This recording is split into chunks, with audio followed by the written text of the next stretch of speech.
Mesdames et messieurs, bonjour à toutes et à tous. Bienvenue sur un nouvel épisode. Nous allons démarrer un nouveau message. Ce sera la deuxième partie de notre message, la doctrine du Saint-Esprit. La doctrine du Saint-Esprit, deuxième partie, toujours avec l'apôtre Michael Orobo. Il faut souligner rapidement au passage que nous avons développé dans la première partie ce que c'est que le Saint-Esprit et nous avons souligné qu'il fallait savoir que le Saint-Esprit est une personnalité. Le Saint-Esprit n'est pas juste une sensation ou un mouvement ou un vent ou une expérience, mais le Saint-Esprit est une personnalité à reconnaître et à travailler avec. Nous avons essayé de découvrir un peu quels sont les critères, d'accord, qui démontrent que le Saint-Esprit est une personnalité.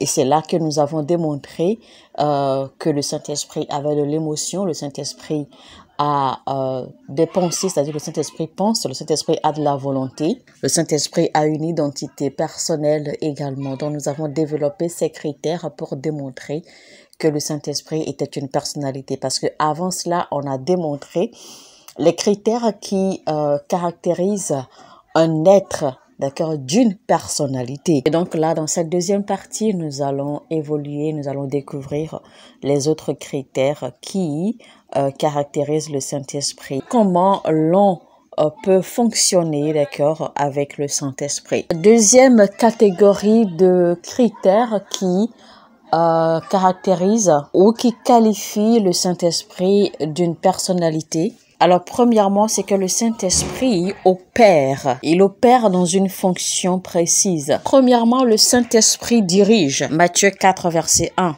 La Bible dit que le Saint-Esprit, l'Esprit dans le désert pour être tenté par le diable. Deuxièmement, le Saint-Esprit enseigne. Le Saint-Esprit éduque. Jean 14, verset 26, par exemple. Mais le Consolateur, l'Esprit Saint que le Père enverra en mon nom vous enseignera toutes choses et vous rappellera tout ce que je vous ai dit. L'onction du Saint-Esprit peut vous enseigner toutes choses. Troisièmement, le Saint-Esprit parle. Le Saint-Esprit communique. Le Saint-Esprit parle, acte 13, 2. Mettez-moi à part Barnabas et Saul pour l'œuvre à laquelle je les ai appelés. Quatrièmement, le Saint-Esprit travaille. C'est-à-dire que le Saint-Esprit œuvre. On va lire 1 Corinthiens 2, 11. Lequel des hommes, en effet, connaît les choses de l'homme, si ce n'est l'esprit de l'homme qui est en lui? De même, personne ne connaît les choses de Dieu, si ce n'est l'esprit de Dieu. Ce verset nous démontre que le Saint-Esprit œuvre. Le Saint-Esprit travaille. Et il y a bien d'autres versets, d'accord, qui soutiennent cette théorie. Si on lit par exemple le verset 10 qui dit « Dieu nous les a révélés par l'Esprit, car l'Esprit sonde tout, même les profondeurs de Dieu. » Vous voyez? Donc, le Saint-Esprit travaille, le Saint-Esprit œuvre, parce que c'est en travaillant, parce que le Saint-Esprit cherche les révélations, le Saint-Esprit cherche, et c'est en cherchant que le Saint-Esprit connaît les profondeurs de Dieu. Les profondeurs de Dieu, ce sont les pensées profondes de Dieu. Le Saint-Esprit connaît les plans de Dieu. Et ceci parce qu'il cherche, et c'est pour cela qu'il est en mesure de nous enseigner toutes choses, de nous révéler toutes choses. Cinquième position, le Saint-Esprit témoigne. Le Saint-Esprit est un témoin. Jean 15, 26. Quand sera venu le Consolateur que je vous enverrai de la part du Père, l'Esprit de vérité qui vient du Père, il rendra témoignage de moi. Et vous savez que seule une personne peut témoigner.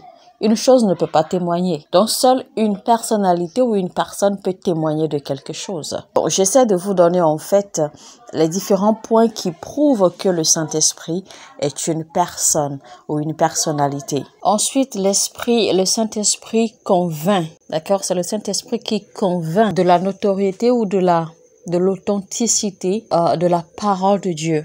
C'est le Saint-Esprit qui convainc les âmes du contenu de la révélation cachée derrière la parole. Nous allons lire Jean 16, verset 8. « Et quand il sera venu, il convaincra le monde en ce qui concerne le péché, la justice et le jugement. Seul le Saint-Esprit sait quoi dire et comment convaincre le cœur de l'homme. Donc, troisièmement, le Saint-Esprit loue et le Saint-Esprit intercède. Lisons Romains 8, verset 26 qui dit « De même aussi l'Esprit nous aide dans notre faiblesse, car nous ne savons pas ce qu'il nous convient de demander dans nos prières. Mais l'Esprit lui-même intercède par des soupirs inexprimables. » Donc, si le Saint-Esprit fait toutes ces actions, c'est parce qu'il faut être une personne pour faire toutes ces actions.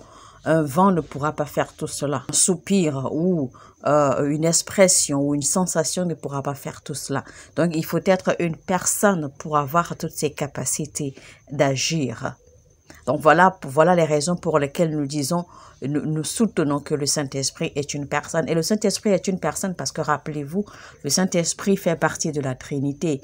Le Saint-Esprit est la troisième personnalité dans la Trinité divine. Le Père est une personnalité. Le Fils est une personnalité, le Saint-Esprit est une personnalité. Et le Saint-Esprit a son identité personnelle différente, d'accord, de par ses manifestations, de par ses actions. Mais cela ne le rend pas différent, d'accord, en matière de divinité du Père et du Fils, puisque les trois font un. Mais les trois diffèrent seulement en manifestation. Alors, la troisième dimension qui démontre que le Saint-Esprit est une personne, c'est qu'on adresse le Saint-Esprit en utilisant des pronoms indicatifs ou des pronoms personnels. Vous savez, la Bible indique le Saint-Esprit en le nommant lui ou bien il. Donc, le Saint-Esprit, la Bible indique le Saint-Esprit avec le pronom il. Vous savez qu'on n'indique pas une chose en utilisant il. Donc, on indique une personne en utilisant il, en utilisant des pronoms personnels. Donc là, les trois dimensions qui démontrent que le Saint-Esprit est une personne. La raison pour laquelle votre marche, votre relation avec Dieu ne grandit pas vraiment, eh bien, c'est parce que vous ignorez, d'accord, cette réalité du Saint-Esprit. Et vous savez, la plupart, en fait, aujourd'hui, relatent le Saint-Esprit à des sensations. Donc, beaucoup vont dire, en fait, ou beaucoup ressentent la présence du Saint-Esprit parce qu'ils ont des frissons ou parce qu'ils ont ceci ou parce qu'ils ressentent, parce qu'ils ont des sensations diverses et donc, eh bien, ils reconnaissent ou ils distinguent ou ils dictent la présence du Saint-Esprit, d'accord, par ces diverses sensations. Et ne sachant pas ou ignorant que le Saint-Esprit est une personnalité avec qui il faut coopérer, qu'il faut déjà connaître, d'accord, reconnaître ses manifestations et savoir comment communiquer avec lui et coopérer avec lui surtout. Et vous savez une chose avec le Saint-Esprit ne réagit pas tout le temps. Le Saint-Esprit réagit seulement quand il le faut. Il réagit seulement quand c'est nécessaire. Le Saint-Esprit est avec vous. Vous pouvez parfois discuter avec le Saint-Esprit et il ne va pas vous répondre, mais il est là, ça ne veut pas dire qu'il n'est pas là. Ce n'est pas parce que vous ne ressentez pas, vous n'avez pas des frissons ou que vous n'avez pas des sensations dans votre corps ou dans l'atmosphère autour de vous que vous allez dire que le Saint-Esprit n'est pas présent. Non, parce que ces sensations en fait ne définissent pas que le Saint-Esprit est présent. Voilà pourquoi il est important de savoir, d'accord, que le Saint-Esprit est une personnalité. Et c'est seulement cette conscience que vous saurez maintenant comment coopérer ou comment fonctionner ou comment opérer avec lui. Le Saint-Esprit peut vous parler, le Saint-Esprit, vous pouvez communiquer littéralement avec le Saint-Esprit. C'est une chose que vous devez, c'est une réalité que vous devez savoir en tant que chrétien. Et vous allez voir que cela va transformer complètement votre perception de la chrétienté et de la divinité. Vous savez, l'homme de Dieu, le pasteur Benny Hinn, il a écrit un livre qui dit « Bonjour Saint-Esprit ». Et quand il a écrit ce livre, en fait, beaucoup se posaient des questions. Mais est-ce que tu parles au Saint-Esprit? Est-ce que le Saint-Esprit te parle? Mais ceux qui ont lu ce livre, en fait, ont été transformés parce que ce livre a impacté, a transformé beaucoup de personnes. Ceux qui ont croisé ce livre ont été émerveillés parce qu'ils ont reçu, en fait, un impact, une révélation du Saint-Esprit qu'ils n'avaient jamais su. Notre vie de chrétien ne devrait pas être un événement ou quelque chose de platonique. Notre vie en tant que chrétien devrait être quelque chose de dynamique et de pratique avec la divinité.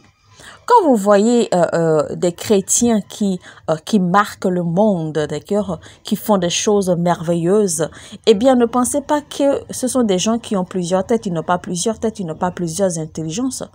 Mais cela dépend, d'accord, de la profondeur de la relation qu'ils ont eu à développer avec le Saint-Esprit. Le Saint-Esprit va vous parler, va vous souffler des choses. Le Saint-Esprit va vous montrer des choses. Le Saint-Esprit peut même vous toucher. Cela dépend de la relation que vous avez développée avec lui et de la profondeur de la relation que vous avez développée avec lui. C'est seulement ça qui va ouvrir le portail pour vous permettre de le ressentir, d'accord, littéralement comme il le faut normalement. Le Saint-Esprit connaît toutes choses. Il maîtrise les profondeurs des pensées, des désirs, des plans du cœur de l'Éternel. Le Saint-Esprit connaît la profondeur, d'accord, des réalités spirituelles. Donc, si vous êtes ami au Saint-Esprit, le Saint-Esprit va vous communiquer les choses. Le Saint-Esprit va vous montrer les choses. Le Saint-Esprit vous dira quoi faire et quoi ne pas faire au moment où il le faut. Le Saint-Esprit vous guidera, il vous orientera. Le Saint-Esprit vous suivra pas à pas dans la réalisation de votre vie. Alors, dans la première partie de ce message, nous avons annoncé les différentes dimensions du Saint-Esprit que nous allons étudier, que nous allons découvrir. Alors, la première dimension du Saint-Esprit, c'est que le Saint-Esprit est divinité. Le Saint-Esprit est Dieu. Et donc, nous allons tout de suite démarrer, d'accord, notre développement sur les différentes dimensions du Saint-Esprit. Alors, le Saint-Esprit est Dieu. Avant d'évoluer, je vais rapidement vous annoncer qu'il y a trois qualités essentielles qui font de Dieu Dieu. En fait, je vais citer ces qualités, d'accord, pour vous montrer en fait pour vous montrer le lien entre ces qualités et le Saint-Esprit. Et nous allons alors déduire de là comment le Saint-Esprit est Dieu. Alors, premièrement, il y a les qualités essentielles de Dieu. Deuxièmement, il y a les qualités morales. Troisièmement, il y a les offices de Dieu. Alors, quand on prend ces qualités essentielles, premièrement, il y a le critère de l'éternité. Dieu est éternel. Deuxième critère, Dieu ne change pas, il existe par lui-même. Troisième critère, Dieu ne change pas. Quatrième critère, Dieu est omnipotent. Cinquième critère, Dieu est omniscient. Sixième critère, il est omniprésent. Et on peut rajouter un autre critère qui est que Dieu est omnibénévolent. C'est-à-dire que c'est seul Dieu qui aime comme personne ne peut aimer. Que ce que Dieu a aimé au point de s'offrir lui-même. C'est-à-dire que Dieu nous a tellement aimés qu'il a offert son Fils unique en sacrifice pour nous racheter. Maintenant, parlons de ces qualités morales. Premièrement, il y a le critère de la justice, c'est-à-dire le critère de la vérité. Donc, Dieu est vérité, Dieu est justice. Deuxième critère, Dieu est saint. Troisième critère, Dieu est amour. Quatrième critère, Dieu est fidèle. Ce sont donc là ces qualités morales. Maintenant, on va parler de ses offices, c'est-à-dire les offices de Dieu. Premier critère, c'est que Dieu est créateur. Deuxième critère, c'est lui qui donne vie. Donc, ce sont là les offices de Dieu. Et donc, seul Dieu occupe ces offices. Il n'y a pas d'être sur la terre et même à l'éternité qui occupe ou qui soit en mesure d'occuper ces offices. Seul Dieu est créateur. Il n'y a pas d'être sur la terre, même après la terre, même à l'éternité, qui soit créateur. Parce que seul Dieu a créé, c'est lui seul qui crée. Donc, il n'y a pas d'autre être qui ait la capacité de créer quoi que ce soit. Il n'existe pas d'être, d'accord, qui soit en mesure de donner la vie aussi. Ce sont donc là les deux offices principaux de Dieu. Maintenant, quand vous étudiez bien le Saint-Esprit, vous allez voir que le Saint-Esprit possède toutes les qualités essentielles de Dieu et toutes les qualités morales de Dieu. Et le Saint-Esprit fonctionne également dans les offices de Dieu. Voilà pourquoi le Saint-Esprit n'est pas seulement, il n'est pas simplement divin, mais il est Dieu. Il est Dieu et il peut être adoré. En fait, on devrait l'adorer. Alors, première qualité qui parle de l'éternité. Donc, le Saint-Esprit est éternel. On va lire Hébreux verset 9. On va lire Hébreux chapitre 9, verset 14. Combien plus le sang de Christ, qui par un esprit éternel s'est offert lui-même sans tache à Dieu, purifiera-t-il votre conscience des œuvres mortes, afin que vous serviez le Dieu vivant. Une autre qualité du Saint-Esprit et de Dieu qu'on va voir, c'est son omnipotence. Alors, le Saint-Esprit, il est omnipotent. Ça veut dire que le Saint-Esprit peut accomplir tout ce qui est impossible ou tout ce qui semble impossible. Prenons par exemple le mystère derrière la naissance de Christ, le mystère derrière. Considérons l'histoire derrière le mystère de la conception de la Vierge Marie, d'accord, qui a donné naissance au Christ. Eh bien, voilà des événements qui sont quasi impossibles. Donc, quelque chose que seul Dieu, d'accord, peut accomplir. Et vous allez voir dans Luc 1, 35, il est écrit, l'ange répondit, le Saint-Esprit viendra sur toi et la puissance du Très-Haut te couvrira de son ombre. C'est pourquoi le saint enfant qui naîtra de toi sera appelé fils de Dieu. Vous voyez donc cette possibilité, puisque Dieu ne peut pas descendre lui-même pour accomplir cette œuvre, eh bien, il a fallu que ce soit le Saint-Esprit qui fasse que cela soit possible. Voyez-vous? Donc, le Saint-Esprit est aussi omnipotent comme Dieu est omnipotent. Donc, à travers le Saint-Esprit, tout ce qui est impossible ou paraît impossible, eh bien, est rendu possible. À travers le Saint-Esprit, eh bien, la création est faite. OK? Voir en fait comment la Bible appelle le Saint-Esprit. La Bible l'a encore désigné la puissance du Très-Haut. Troisième qualité dont on va discuter, eh bien, c'est que le Saint-Esprit est omniscient. Rappelez-vous, dans l'étude des critères qui définissent le Saint-Esprit en tant que personne, eh bien, on a vu que le Saint-Esprit connaît toutes choses. Le Saint-Esprit connaît la profondeur de Dieu. Et le Saint-Esprit nous enseigne toutes choses. Donc déjà dans Jean 14, 26, nous avons vu que le Saint-Esprit nous enseigne toutes choses. Maintenant, Jean 16, 12, 13 dit, « J'ai encore beaucoup de choses à vous dire, mais vous ne pouvez pas les porter maintenant. Quand le Consolateur sera venu, l'Esprit de vérité, il vous conduira dans toute la vérité, car il ne parlera pas de lui-même.